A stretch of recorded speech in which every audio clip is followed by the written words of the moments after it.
सितंबर का महीना आते ही 65 की पाक भारत जंग में वतन अजीज के दिफा की खातिर अपनी जानों के नजराने पेश करने वाले शहदा की याद भी ताज़ा हो जाती है।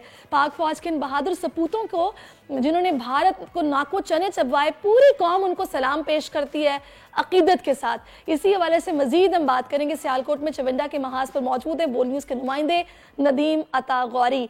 नदीम, बताइएगा। अरे बिल्कुल, मैं इस वक्त सियालकोट में चविंडा के महाज पर शोहदा कब्रिस्तान में मौजूद हूँ, जहाँ पर सितंबर 1965 की जंग में भारत को नाको चने चबवाकर अपना साजो सामान छोड़कर भागने पर मजबूर करने वाले वो शोहदा के मज़ारात मौजूद हैं। यहाँ पर बहुत से लोग यहाँ पर शहरी अकीदत का इजहार करते हुए और यहाँ पर दुआएं मांगते हुए नजर आ रहे हैं। मेरे साथ कुछ लोग मौजूद हैं, उनके साथ भी बात करते हैं। जी, आप बताइएगा, आप क्या कहेंगी अपने हीरोज़ के हवाले से, सितंबर 1965 की जंग के हवाले से?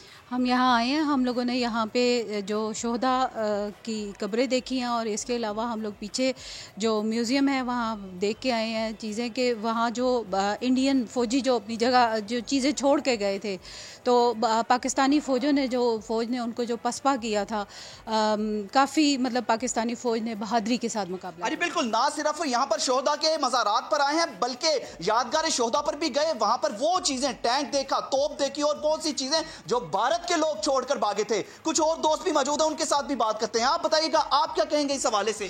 1965 की जो लड़ाई हुई है, इसमें जिस तरह से पाकिस्तान की बहादुरी ने अपनी दास्तानें रकम की हैं और उस बहादुरी के नतीजे में जहां पर आज खड़े हैं ये शहीद जो हैं, ये हमारा सरमाया है, हमारे मुल्क की इज्जत है, वकार हैं। और ये हमें पैगाम देते हैं कि जब कभी भी दुश्मन ने अपना हमारे मुल्क पर नापाक अज़ाइम के साथ हमला किया तो इन शहीदों की मानंद आपने डट जाना है, अपनी जानों की परवाह नहीं करनी। तो ये शहीद जो है, यहाँ पर आपने पाकिस्तानी कौम का जज्बा भी देखा। इन सब का यही कहना था कि पहले 1965 ही नहीं बल्कि आज भी अगर अजली दुश्मन भारत ने ऐसी कोई बहुत नदीम अता गौरी, आपने हमें यहाँ की सूरत हाल से आगाह किया। सब्सक्राइब करें और बेल दबाएं ताकि कोई खबर रह न जाए।